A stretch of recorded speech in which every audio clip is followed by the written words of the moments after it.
네, 이번 시간에는 불교윤리 단원의 마지막 시간, 고려시대 불교, 의천과 진울의 사상에 대해서 다뤄보도록 하겠습니다.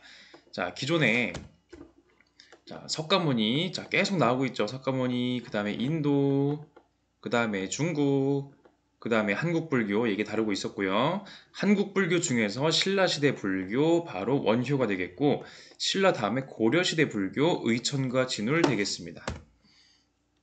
자, 여러분 혹시 살면서 한쪽에만 치우친 적이 있나요? 자, 저 같은 경우에도 그 왼쪽인지 오른쪽인지 잇몸이 아팠을 때 반대쪽으로만 씹던 그런 때가 있었는데, 물론 길진 않았지만은, 자, 한쪽으로만 씹다 보니까요, 한쪽 근육만 피로해지고 불균형이 오는 거죠. 여러분, 다리 꼬는 것도요, 일종의 한쪽에만 치우치는 거거든요. 한쪽으로 이제 다리를 꼬다 보면은 이제 무릎이라든지 아니면은 골반이 틀어지게 되는 문제가 있을 수가 있는 거죠. 아니면은 태도에 있어서 뭐 음식을 먹는 거, 그런 사소한 거 말고도 뭔가 내가 정치적인 결정을 할 때 특정한 입장에만 치중해서 내가 투표를 해오지 않았었는가, 뭐 이런 것들이라든지, 아니면은 여러 친구들의 의견이 있을 때 특정한 친구의 의견을 좀 더 많이 믿었던 것 같다, 뭐 이런 것들 있죠. 살면서 사람은 한쪽에만 치우치기가 아주 쉽습니다. 그래서 중요한 것보다 내가 어느 쪽에 치우쳤는지를 인식을 하고, 내가 치우친 것이 정말 올바른 것인지를 판단을 하는 것이 바로 윤리적으로 중요한 태도가 되겠죠. 자,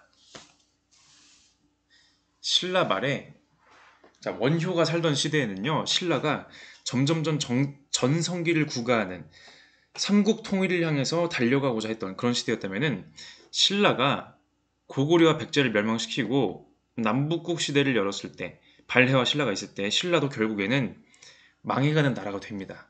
어쩔 수 없죠. 나라라는 건 그런 거예요. 자, 통일신라 말에, 자, 중국으로부터 선종이 본격적으로 들어옵니다. 자, 중국 불교 처음에 격의 불교, 그 다음에 교종, 선종, 정토종 있었죠.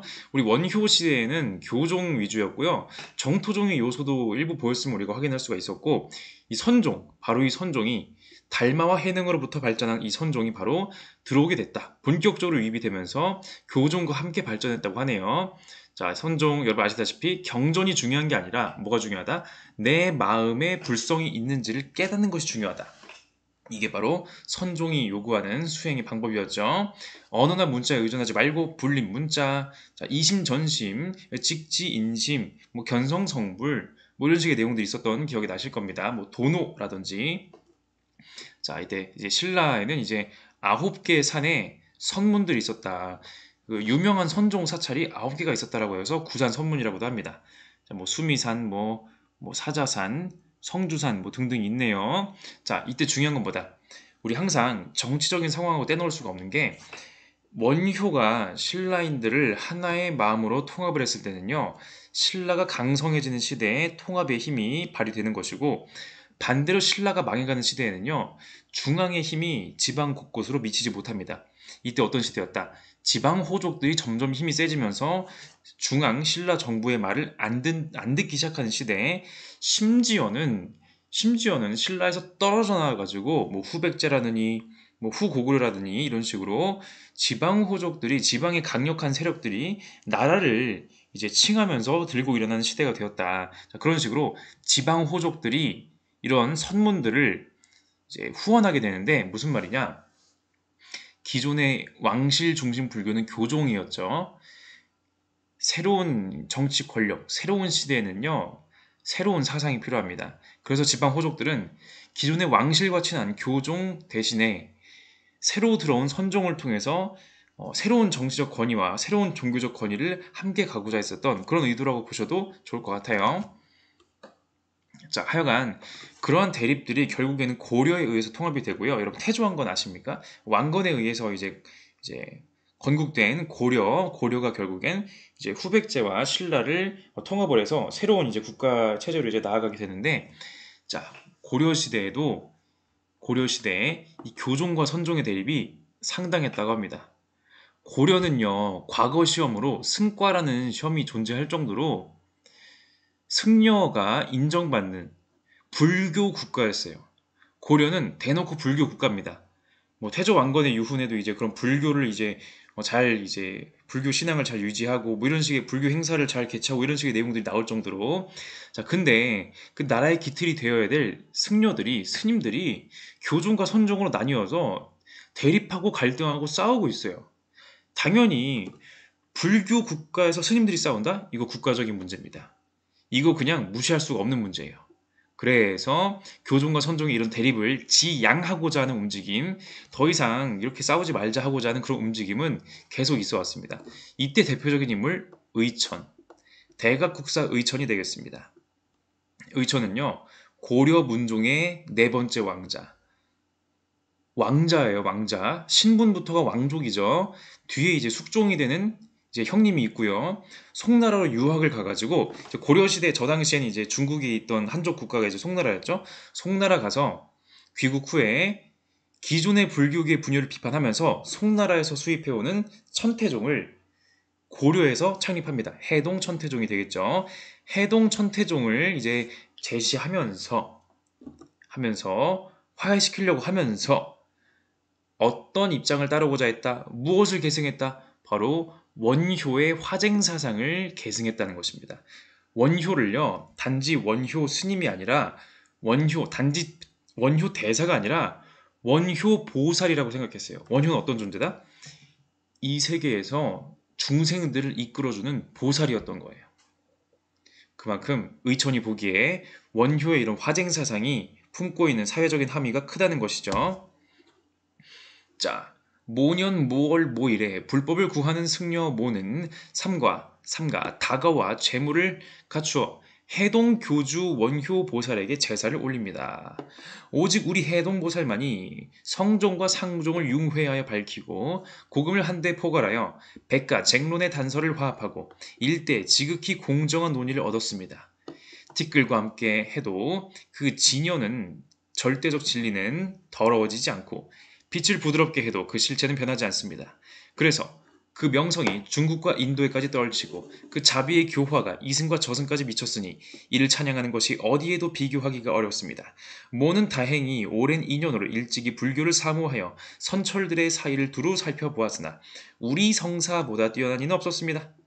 불교 역사에서 이 원효 보살만큼 뛰어난 인물은 없었다라고 평가하는 이제 대각국사 의천이 되겠네요. 그만큼 원효의 사상이 의천의 시대에 굉장히 중요한 의천 시대의 그런 시대적 요청을 해결하기에 아주 중요한 실마리 단서를 제공하고 있다고 봤던 것이죠.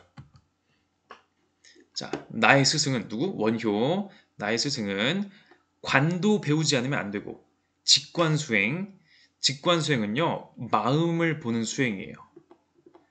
동시에 경도 전수하지 않으면 안 된다. 경보다 경전. 자, 마음은요, 선종적인 요소가 되겠고요. 경은요, 교종적인 요소가 되겠죠. 선생님, 그런데 원효가 이제 했던 화쟁과 일심은 그 교종 종파들 간의 그런 게 아니었나요? 선종은 이후에 들었다 하지 않았습니까?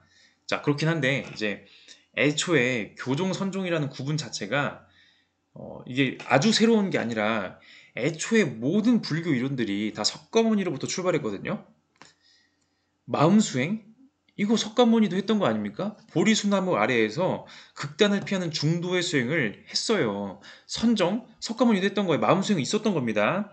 이후에 다시 강조하는 것일 뿐이에요. 경전? 석가모니의 말씀 그 자체. 자, 말씀과 마음수행, 원효 시대에도 당연히 있었던 겁니다. 물론 이제 선종이라는 체계로 들어오는 거는 더 뒤에 얘기라고 할지라도 내가 교관에 지극히 마음을 다하는 것은 이 말씀을 가슴속에 간직하고 있기 때문이니 화엄을 전수하더라도 관문을 반드시 배워야 한다라고 얘기해주고 있습니다. 자, 그래서 교종을 주로 하고, 자, 뒤에 볼 진울하고 이게 다른 부분인데 의천은요, 왕자 출신이었잖아요. 왕실 중심 불교, 왕실의 교종. 자, 그런 식으로 기억하시면 좀 더 쉽겠죠. 교종이 메인이에요. 교종이 메인 코스, 교종이 주인공, 플러스 선종이 따라오는 겁니다. 교종을 중심으로 수양하되 선종의 수양을 받아들이는 거예요. 이런 입장이라는 거.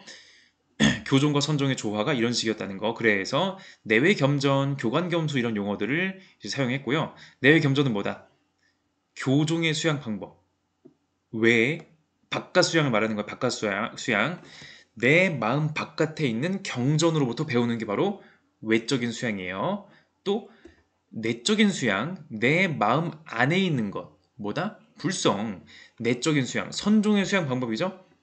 내외를 겸전, 같이 해야 된다. 같이 두루 갖춰야 된다. 교관 겸수, 교종의 교죠. 경전 읽기 가르침, 부처 석가모니 가르침, 관, 마음을 보는 거예요. 참선, 선종이죠. 교관, 교종과 선종의 것을 겸수, 같이 겸사겸사 수행하자. 이런 식으로 이해하시면 되겠습니다. 그래서 해동 천태종을 들여왔잖아요. 천태종을 주류로 해서 선을 포섭한다. 자, 교를 중심으로 해서 관을 포섭한다. 외를 중심으로 해서 내를 포섭한다. 이런 입장이라고 보시면 되겠습니다. 자, 교를 배우는 사람은 대부분 안을 버리고서 밖을 구하려고만 하고 선을 익히는 사람은 걸핏하면 외연을 끊고서 내면만을 밝히려고 합니다. 이는 모두 하나에 집착한 것으로 양쪽 다 두 극단에 치우친 것이니 마치 토끼뿔에 장단을 다투고 허공의 꽃에 농담을 따지는 것과 같다고 할 것입니다. 석가모니, 극단을 배제한 중도의 수행이었잖아요. 여기서도 마찬가지입니다. 불교는 교종의 수행만 할 것도 아니고 선종의 수행만 할 것도 아니고 양쪽을 다 같이 갖춰야 된다는 말을 해주고 있습니다. 중심은 교종을 중심으로. 명상 속에서 진리를 통찰하는 수행을 배우지 않고 경전만을 공부한다면 비록 윤회와 해탈의 원인과 결과에 대한 가르침을 듣더라도 진리를 통찰하는 명상법은 잘 알지 못할 것이다. 자, 뭐 연기설, 사성제, 삼법인 다 알아요. 지식으로는 다 아는데 문제는 뭐다? 마음이 없어요. 명상을 못해요. 마음으로 깨닫지 못해요. 이게 되겠습니까? 부족하죠? 또한 경전은 공부하지 않고 오직 진리를 통찰하는 명상법만을 배운다면 설령 진리를 통찰하는 명상법을 알게 되더라도 윤회와 해탈의 원인과 결과에 대한 가르침을 제대로 이해할 수 없을 것이다. 마음 수행만 하면요. 불교의 진리, 연기, 사성제, 삼법인 이런 걸 몰라요. 그런 거죠. 그래서 둘 다 해야 된다는 점. 자, 이어서 고려 후기에 진우로 가볼게요. 의천과 진우를 같이 다룬 이유는요. 두 사상가가 동시에 고려시대 사람이지만 물론 시대는 고려 전기와 후기로 다르죠. 고려시대 사람이면서 교종과 선종, 선종과 교종의 통합적인 입장을 같이 전개했기 때문에 우리가 둘을 하루에 한꺼번에 다루는 겁니다. 자, 고려 후기의 진울, 자, 고려. 당시 고려는요, 혼란의 고려였어요. 내우외환과 승려들의 타락. 자, 내우외환, 자, 내우. 나라가 안쪽부터 혼란스러워요. 1127년 이자겸의 난. 반란이 일어났어요. 플러스 외환, 금나라의 위협. 금나라라고 해서 이제 북방의 외적이 이제 막 침입하려고 막 하는 거죠. 막 내놓으라고 막 하고 막 그런 거죠. 뭐 금나라 입장에선 이제 그 송나라를 치는 과정에서 이제 후방을 안전하게 하기 위해서 이제 공격을 하는 거죠. 예전에 거란이 침입했던 그런 역사도 있었고요. 자, 1135년에는 뭐야 이거 얼마 안 지났죠? 묘청의 난. 묘청이라고 한 승려가 서경천도를 이제 주장하면서 결국엔 난을 일으킵니다. 아니 국가 안에 아주 반란으로 혼란스러워하죠. 자, 거기다가 무신의 난이 일어납니다. 오랫동안 차별받아왔던 낮은 대우를 받아왔던 이제 무신들, 군인 계급이 문신들, 기존에 행정적인 일을 하던 신하들을 대거 사륙합니다. 반란을 일으키고요. 왕을 죽이고요. 자기들이 권력을 잡고요. 온갖 일들이 일어나요. 그 무신 정권의 시기가 오랫동안 있었고 플러스 또 외환 이번에 원나라 몽고가 침입하네요. 그 대몽 항쟁이라고 말을 하지만은 몽고의 침략은 막 몇십 년 동안 이어졌었죠. 나라가 아주 쑥대밭이 되고 그때 이제 온갖 문화재가 불타가지고 참 안타깝게 됐습니다. 자, 무신이 일어났어요. 군인 통치합니다. 기존의 문신 귀족 사회에 기반을 두었던 승려들, 문신 귀족 사회의 후원을 받았던 승려들이 화가 나겠죠? 반발합니다. 그래서 심지어 승려와 무신들 간에 유혈 사태까지 발생할 정도로. 반대로 무신 정권에서 이제 선종을 더 선호하는 거죠. 그러니까 기존의 왕실 불교, 문신 중심의 불교가 이제 교종적인 면모가 있었다면은 반대급부로서 이제 무신 정권은 선종 쪽으로 이제 기우게 되는 거죠. 이런 식으로 하여간 엄청나게 혼란스럽고 스님들이 나라를 지켜야 되는데 나라의 정신적인 그런 기틀을 잡아야 되는데 오히려 권력 싸움에 이제 권력 쟁투에 아주 매몰돼 가지고 하여간 장난이 아닙니다. 이런 상황에서 진울은 안 되겠다. 더 이상 싸우지 말자. 이런 걸로 우리가 갈등할 때가 아니다. 선종의 입장에서 교종을 융화하고자 했던 진울이 되겠습니다. 선은 부처의 마음이요, 교는 부처의 말씀이다. 선, 마음 수행, 교, 말씀을 이해하는 수행, 둘 다 부처, 석가모니의 것인데 어느 것 하나를 우리가 버릴 것이냐? 그럴 수가 없다. 정해쌍수를 먼저 보도록 하겠습니다. 이런 타락한 당시 세상에서 그 승려들부터가 나라를 바로 잡아야 되거든요. 스님들부터가 정신 차려야 됩니다. 그래서 정해 결사 운동을 일으키고요. 조계산 수선사란 절에서 이제 일으키게 되고, 자, 여기서 이름을 따가지고 이제 조계종. 그 오늘날 우리 대한민국의 이제 가장 큰 불교 종파가 되는 대한불교 조계종이 이 진울로부터 이제 본격적으로 이제 시작을 하는 거죠. 자, 정해쌍수, 정해 결사운동, 정해쌍수. 정과 해를 함께 닦아야 된다. 여러분, 석가모니 불교할 때 그 수행의 방법에서 팔정도와 삼학에 대해 다뤘었잖아요. 삼학, 개, 정, 해. 세 가지가 있어요. 개는 뭐다? 계율. 불교적인 규칙을 잘 지키는 것을 계율이라고 하고요.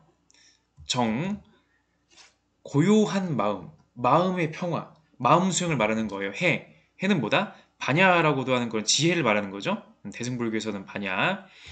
자, 지적으로 이제 내가 아는 거예요. 뭐가 삼법인이고, 뭐가 이제 사성제고 이런 것들. 자, 이렇게 얘기했었는데, 진울이 보기에 당시에는 정과 해가 일단 중요하다. 일단 이게 시급한 과제다. 정은 뭐다? 마음을 한 곳에 집중하여 혼란함이 없는 것. 마음의 평화. 해는 사물을 사물 그대로 보아서 마음에 어리석음이 없는 상태. 무명에서 벗어난 상태, 불교적인 진리를 깨달은 상태, 그렇게 세상을 바라보는 상태, 그게 바로 해가 되는 거죠. 정은 마음의 본체, 해는 마음의 인식작용. 자, 그래서 둘은 함께 가야 된다. 정 없이 해만 있을 수 없고요. 해 없이 정만 있을 수 없어요. 사물을 올바로 보는 진정한 지혜와 마음의 평화는요, 같이 가야 되는 겁니다. 자, 아까 말했던 사막, 선종의 공부와 교종의 공부를 같이 하는 그런 입장이 되겠죠. 자, 우리 제시문 한번 가보도록 할 텐데요. 부처가 입으로 설하면 교이며 훌륭한 스승이 마음으로 전하면 선이다. 부처와 훌륭한 스승의 마음과 입은 결코 서로 어긋나지 않는다. 어찌 그 근원을 궁구하지 않고 각기 자기가 익숙한 데에만 안주하여 쓸데없이 쟁론을 일으켜 헛되이 시간을 낭비하는가? 자, 지금 보시는 바와 같이 자, 부처의 입, 자, 이걸 이제 경전을 말하는 거죠. 훌륭한 스승의 마음으로 전하는 것, 이게 바로 바로 이제 그 선불교의 예를 들어 화두를 통한 간화선이라든지 뭐 이런 식의 방식들 얘기하는 거죠. 교종과 선종과 교종의 요소들 둘 다 석가모니 진리의 포섭이 된다. 선정은 본체요, 지혜는 작용이다. 본체, 즉한 작용이므로 지혜는 선정을 떠나지 않고 작용의 즉한 본체이므로 선정은 지혜를 떠나지 않는다. 선정이 곧 지혜이므로 고요한 가운데 항상 지혜가 빛을 발하고 지혜가 곧 선정이므로 지혜가 빛을 발하는 가운데 항상 고요하다. 자, 선정. 선불교의 수행은요, 본체. 이게 근본 몸이에요. 지혜는 뭐다? 근본 몸이 작용하는 것. 근본 몸이 사용되는 것을 지혜라고 한대요. 즉, 선종의 수행 방식과 교종의 수행 방식은요, 뗄래야 뗄 수가 없어요. 여러분, 몸이 있고요. 몸이 행하는 행위들 있잖아요. 몸과 행위는요, 뗄래야 뗄 수가 없거든요. 마찬가지. 선정과 지혜가 그런 관계다. 자, 여기서 우리가 좀 볼만한 부분은요. 우리가 항상 의천과 진울이 이제 엮여서 문제가 나오는 경우가 많은데, 의천과 진울이 엮여서 나올 때 이제 구분하는 포인트는 뭐 교관겸수 뭐 이런 식의 용어들도 있을 수 있고 정해쌍수 뭐 뒤에 도노 점수도 있겠지만은 가장 이제 그 대표적인 비교가 바로 교종이 중심이냐 선종이 중심이냐거든요. 지금 나온 지문에서는 선정이 본체이다. 선정이 근본적인 몸에 해당한대요. 자, 선종을 기준으로 해서 교종을 포섭하는 자, 진울의 입장이 전형적으로 나오는 부분이 되겠네요. 그죠? 자, 요거 저번에 중국 불교할 때 봤었던 지문이거든요. 자, 신수, 교종의 승려, 신수, 그리고 선종의 승려, 해능이 되겠습니다. 신수가 뭐라 했습니까? 몸은 깨달음의 나무이고 마음은 밝게 비추는 거울입니다. 때때로 부지런히 털고 닦아서 티끌이 끼지 않도록 해야 합니다. 우리 마음은 거울과 같은데 거울에 자꾸 먼지가 쌓일 수가 있으니까 먼지가 쌓이지 않게 꾸준히 털어줘야 된다. 점수의 수행, 교종, 경전을 통해서 깨닫는 교종은요. 점수, 점진적으로 점차 나를 수양해야 된다. 점차적인 닦음, 점수를 주장하죠. 반면에 선종은요. 직지인심, 견성성불 이런 입장이었잖아요. 화두를 놓고서 끊임없이 고민하다가 간화선 수행하다가 어느 날 문득 깨닫는 거예요. 아, 내가 그동안 분별을 해왔구나. 불필요한 구분을 통해서 만물에 내재한 진리를 내가 놓쳤구나. 내 마음에도 불성이 있었구나. 이런 것들을 단박에 깨닫는 돈오의 수행을 주장하죠. 자, 단박에 깨달음 돈오가 되겠습니다. 깨달으면 본래 나무가 없고 밝게 비추는 거울에는 받침대가 없습니다. 불성은 늘 맑고 고요하니 자성청정하니 그 어디에 티끌이 끼겠습니까? 내가 불성이 있다는 걸 깨달으면요. 그걸로 됐어요. 그걸로 끝난 겁니다. 도노 돈수라고 하거든요. 도노 플러스 돈수. 자, 단박에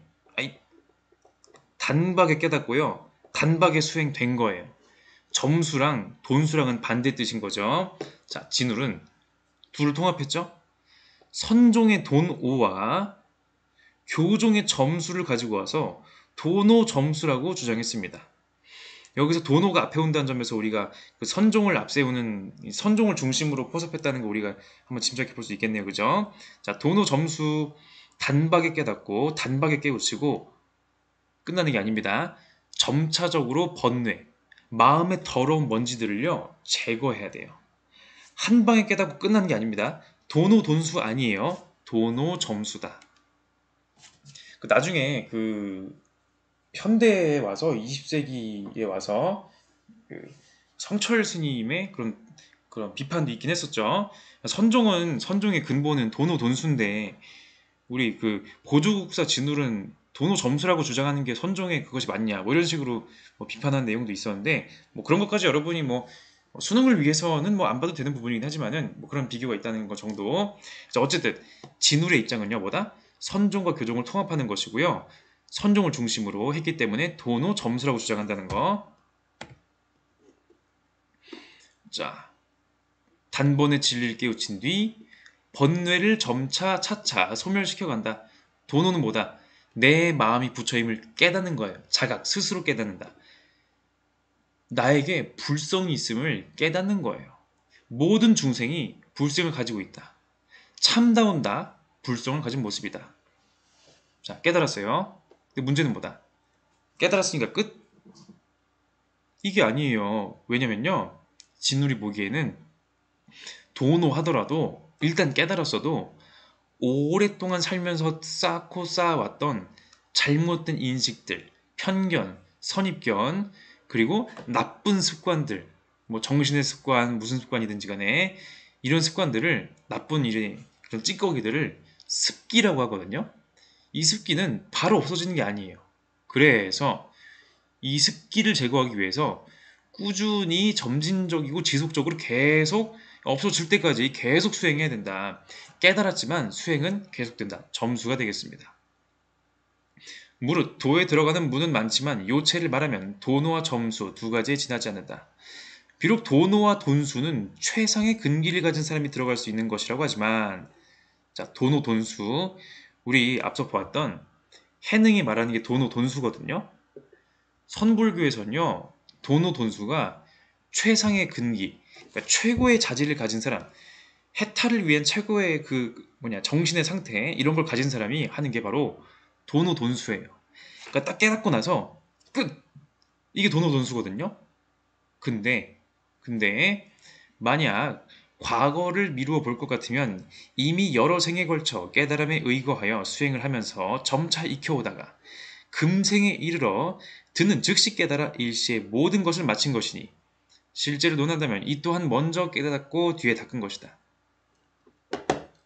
자, 우리 불교의 윤회가 있잖아요. 이거 어디다 그리지? 자, 여기다 한번 그려볼게요. 자, 생로병사, 생로병사, 생로병사, 생로병사, 생로병사 쭉쭉쭉쭉쭉쭉 하다가 자, 마지막으로 태어났을 때 자, 마지막이라는 의미는 이게 마지막으로 태어난 인생이고요.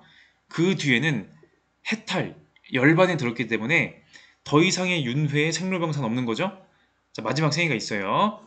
자, 이 마지막 생애, 해탈 직전의 마지막 생애 이때 최상의 근기를 가지고 있기 때문에 도노돈수에서 한 번에 깨닫고요. 수행 한 번에 끝나서 이제 열반으로 갈 거예요. 더 이상의 수행은 필요가 없습니다. 하지만 이 마지막 생애 전에 이 무수한 생애에서는 이때 다 도노돈수가 되는 게 아닙니다.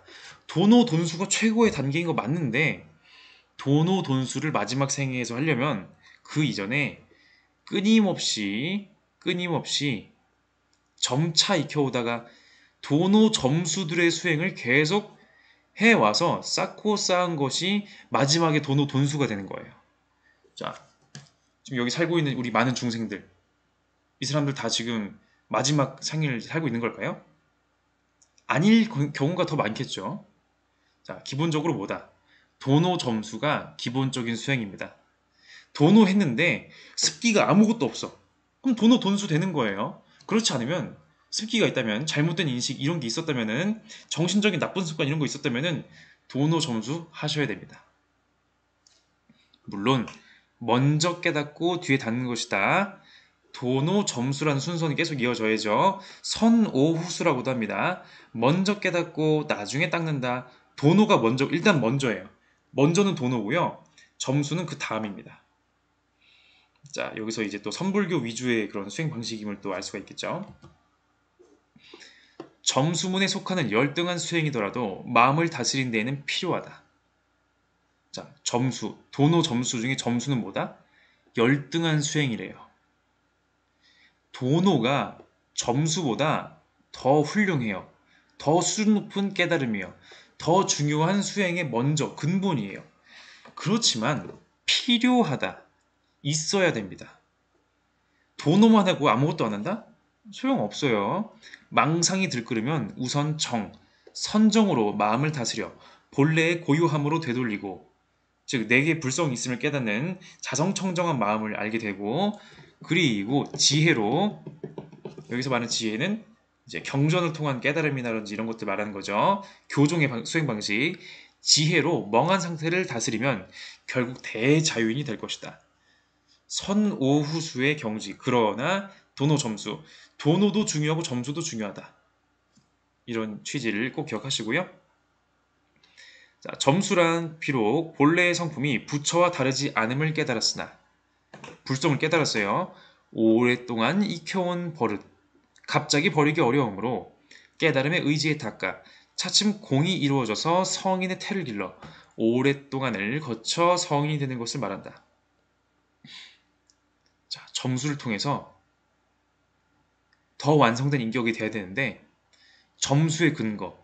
아니, 내가 수양을 하려면요. 어떤 수양을 해야 되는지 수양의 방향이 있어야 될 거 아닙니까? 그 방향. 당연히 깨달음이 먼저입니다.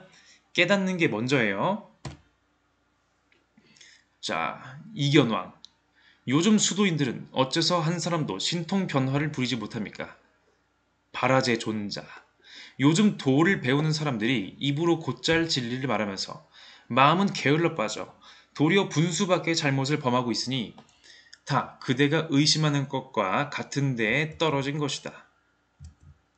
대체로 도에 들어간 데에는 그 문이 많으나 요약하면 돈오와 점수라는 두 문에 지나지 않는다. 돈오와 점수의 두 문은 모두 성인이 의지할 길이다. 도노와 점수 두 문이 모두 성인에 의지할 길이라고 말씀하셨는데 깨달음이 단박에 깨달으려면 왜 차츰 닦을 필요가 있으며 닦음이 차츰 닦는 것이라면 어째서 단박에 깨달음이라고 합니까? 도노와 점수의 뜻을 거듭 말씀하여 의심을 풀어주소서. 자, 도노는요 한 방에 되는 거고요. 점수는 꾸준히 되는 거예요. 아니 한 방에 되는 거면 한 방에 되는 거고 꾸준히 하는 건 꾸준히 하는 거지. 한 방에 하고 꾸준히 한다? 이거 왜 섞여 있는 겁니까? 범부가 어리석어 마음 밖에서 부처를 찾아 이리저리 헤매다가 스승의 가르침을 받고 바른 길에 들어 한 생각에 문득 마음의 빛을 돌이켜 자기 본성을 본다. 이것을 도노라 한다.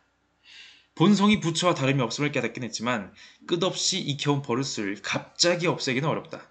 그러므로 깨달음에 의지해 닦고 차츰 익혀서 공이 이루어지고 성인의 모태에 기르기를 오래 하면 성을 이루게 되니 이를 점수라 한다. 마치 어린애가 갓 태어났을 때 모든 감관이 갖추어져 있음은 어른과 조금도 다름이 없지만 그 힘이 아직 충실하지 못하기 때문에 어느 정도 시간이 흐른 뒤에야 비로소 사람 구실하는 것과 같다. 라고 얘기해주고 있네요. 자, 진울의 수심결에 어린애와 어른을 비교하는 장면이 나오거든요. 자, 요 다르게 번역된 표현으로 한번 더 볼게요. 자, 어린아이의 감관, 감각기관, 눈, 귀, 코, 혀, 몸 등이 어른과 다름없음을 알 때 도노요. 여러분, 어른도요, 애들도요, 갓 태어난 애들도 눈, 귀, 코, 혀, 몸 다 있어요. 심장도 있고요, 뇌도 있고요, 눈도 있고요. 어른하고 어린이는 똑같아요. 즉, 나도 그렇고, 지금 당장 깨달은 나도 그렇고, 저 예전에 깨달았던 석가모니도 그렇고요. 모두 다 불성이 있다는 점에선 똑같다는 점, 이걸 깨닫는 게 바로 도노다. 이것이 점점 공훈을 들여 성장하는 것이 점수이다. 자, 그렇지만 애랑 어른은 다르지 않습니까? 아이가 점점 성장해서 완성된 어른이 되는 것, 이걸 바로 점차적인 수행, 점수가 되는 거죠. 연못의 얼음이 전부 물인 줄을 알지만 그것이 해를 받아 녹는 것처럼 범부가 곧 부처임을 깨달았으나 법력으로 부처의 길을 닦는 것과 같은 것이다. 시간이 필요하다는 거예요. 완성된 인격으로 가려면 이렇게 얘기해주고 있고요. 자, 의천하고 비교해보면 의천은 또 이런 질문을 또 얘기해주고 있죠. 우리 그 의천과 진우를 비교해주는 문제 형태 은근히 자주 나올 수 있어요. 물론 이제 꼭 의천하고 진우 둘이서만 비교하는 법은 없습니다. 자, 세상에는 완전한 재능을 갖춘 이가 드물고 교와 선의 아름다움을 모두 갖추기 어렵기 때문에 교를 배우는 자는 대다수 내적인 것을 버리고 외적인 것을 구하며 선을 익히는 자는 외적인 경계를 잊고 내적인 것을 밝히기를 좋아한다. 그렇지만 이는 한쪽에 치우친 태도로 양자의 대립은 마치 토끼 뿔이 긴가 짧은가 신기루로 나타난 꽃의 빛깔이 진한가 옅은가를 놓고서 싸우는 것과 같다. 교종이냐 선종이냐 어느 게 더 우월하냐 어느 것만 해야 되냐 너네 수행 방법은 쓸모가 없다 이런 식의 싸움? 의미 없다는 얘기하는 거죠. 그래서 원효, 의천, 진루로 이어지는 이 한국 불교 사상의 전형적인 특징이 바로 어떤 특징이다? 바로 통불교적 특징이다. 회통불교다라고도 해요. 자, 당연히 한국 불교도 불교니까 기존 인도 및 중국 불교랑 공유한 지점이 있죠. 뭐 해탈, 뭐 중생구제, 자비, 뭐 이런 것들을 얘기한다는 점에서 똑같은데 한국 불교 특유의 것 바로 여러 종파로 나뉘는 게 아니라 나뉘어 있는 여러 종파를 하나의 진리로 통합하려는 움직임. 이걸 회통불교, 회통적 경향, 통불교라고 부른다고 합니다. 그러니까 대립하고 나누고 편가르고 싸우고 배제하고 이게 아니라 포용하는 정신. 아주 중요한 부분이 되겠죠? 자, 조화 통합의 한국 불교는 기존 사상과 융합하는 특징. 자, 불교가 단지 불교로만 존재하는 것이 아니라 이게 그 한국 불교만의 특징이라고 볼 수는 없고 이제 그 원래 종교라는 것이 다른 지역으로 전파가 되면은 그 지역에 원래 있던 사상이나 생각들하고 결합이 되기 마련이거든요. 자, 근데 한국에선 뭐랑 결합됐다? 한국에 원래 있었던 무속신앙, 산악신앙과 결합했다. 한국 불교 특유의 기복적인 특징. 여러분, 자녀가 수능을 앞두고 있어요.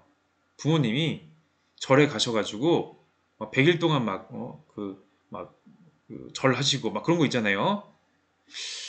불교에서 보기에 해탈이 중요하지 뭐야. 자녀가 수능 100점 맞고 이게 중요한가? 라고 생각할 수가 있지만은 이것도 현실적인 한국 불교의 특징이라는 점을 이제 알고 넘어가는 거죠. 그죠?